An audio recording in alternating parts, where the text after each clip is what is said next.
Archimedes මූලධර්මය. Archimedes කියන විද්‍යාඥයා කරන පරීක්ෂණ. මේ සඳහා යොදා ගන්න දුරුතරාදියක් බර වස්තුව. මේ බර වස්තුව දුරුතරාදියේ එල්ලලා වාතයේදී බර කිරනවා. අපි දාමු වාතයේදී බර. වාතයේදී බර නිව්ටන් 10යි කියලා හිතමු. ඒ කියන්නේ වස්තුවේ බර නිව්ටන් 10යි.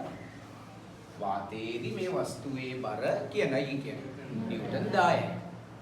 දැන් මේ වස්තුව ඔයා ගිල්වනවා ජලය. මේ සඳහා යොදා ගන්න උපකරණයක්. මේකට කියනවා යුරේකා බඳුන. මේ තියෙන යුරේකා බඳුන. මේකේ නියත ජල ප්‍රමාණයක් අල්ලන්න. මෙතන කියනවා මෙම වැඩිපුර ද්‍රවය එළියට එන විදිය. මේකට කියන නම විස්ථාපන බඳුන, යුරේකා බඳුන, විස්ථාපන බඳුන, යුරේකා බඳුන මේ තියෙනවා. දැන් මේකේ ද්‍රවය වස්තුව ගිල්වනවා. වස්තුව පොඩ ගිල්ලනකොට දුරුතරාදියේ පාඨාංකය අඩු වෙනවා. ජලයේ යම් ප්‍රමාණයක් ඉවතට එනවා මේක. ආන්න ඒක වෙනම බීකරයක අපි එකතු කරනවා. ඒ විස්ථාපනය වන ද්‍රවයේ බර මනින්න උපකරණයක් පාවිච්චි කරනවා. මේ තියෙන උපකරණය මේකට කියනවා සම්පීඩන තුලාව. මේකට කියන නම මොකක්ද? සම්පීඩන තුලාව. මේ තියෙන සම්පීඩන තුලාව. ආන්න පරීක්ෂණයට අදාළ ඇටවුම. ආයතනයක් අපි කියමු මේක දුරුතරාදිය කියන්නේ. දුරුතරාදිය මේක මොකද්ද? යුරේකා බඳුන, යුරේකා බඳුන, විස්ථාපන බඳුන.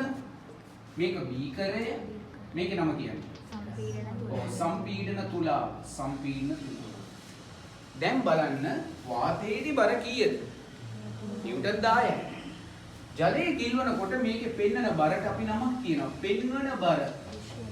දුෂ්‍ය බර. ඇහැට පේන බර. දුෂ්‍ය බර. දුෂ්‍ය බර අපි හිතමු නිව්ටන් 8යි. ඇයි අඩු වෙලා වගේ පෙන්වන්නේ? ඒකට හේතුව ජලයෙන් ඇති කරන මොකද්ද? උඩුකුරු තෙරපුම නිසා. අපි බලමු උඩුකුරු තෙරපුම කොහොමද හොයන්නේ කියලා. මෙන්න මම ලියනවා.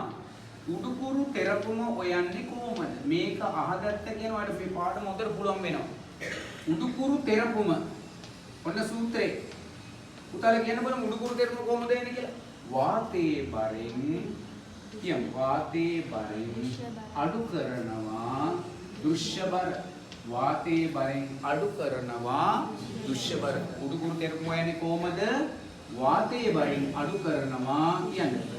දැන් වාතයේ බර කීයද? 10යි. දුෂ්‍ය බර කීයද? 8යි. එතකොට උඩුකුරු තෙරපුම නිව්ටන් 2යි. ඒක එකක්. ඊළඟට විස්ථාපිත ද්‍රවයේ බර හොයන්නේ කොහොමද? මේ විස්ථාපිත ද්‍රවය. මේක ගිල්වනකොට විස්ථාපනය වෙලා එන ද්‍රවය. මේ බලන්න ඊළඟ සමීකරණය ඔයාලට විභාගයට ඕන එක මම ලියනවා. මේ තියෙන විස්ථාපිත ද්‍රවයේ බර. විස්ථාපිත ද්‍රවයේ මොකද කියන්නේ? කොහොමද හොයන්නේ? දැන් මේක දුෂ්‍ය බර 8යි. උඩුකුරු තෙරපුම කීයද?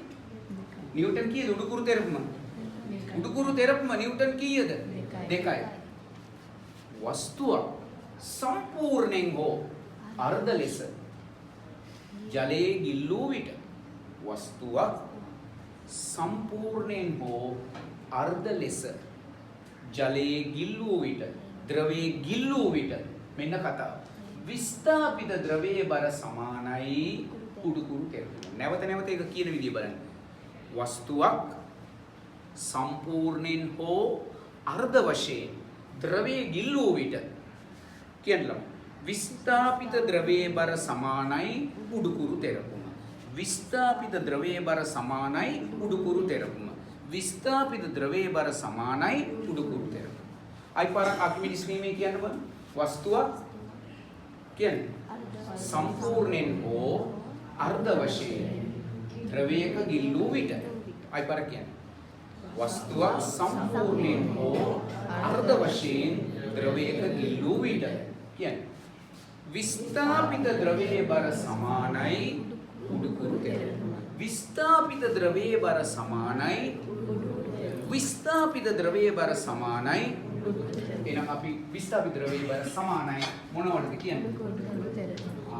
දැන් ඉතින් එහෙනම් මෙන්න එනවා විස්ථාපිත ද්‍රවයේ බර. උඩුකුරු තෙරපම දන්නවා කීයද කියලා? නිව්ටන් 2. එහෙනම් විස්ථාපිත ද්‍රවයේ බර නිව්ටන් 2යි. මේක තමයි ආකිමිඩිස් නියමය.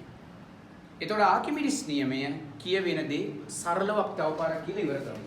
වස්තුවක් සම්පූර්ණයෙන් හෝ අර්ධ වශයෙන් ද්‍රවයක ගිල්ලූ විට වස්තුවක් සම්පූර්ණයෙන් හෝ අර්ධ වශයෙන් ද්‍රවයක ගිල්ලූ විට විස්ථාපිත ද්‍රවයේ බර සමානයි විස්ථාපිත ද්‍රවයේ බර සමානයි විස්ථාපිත ද්‍රවයේ බර සමානයි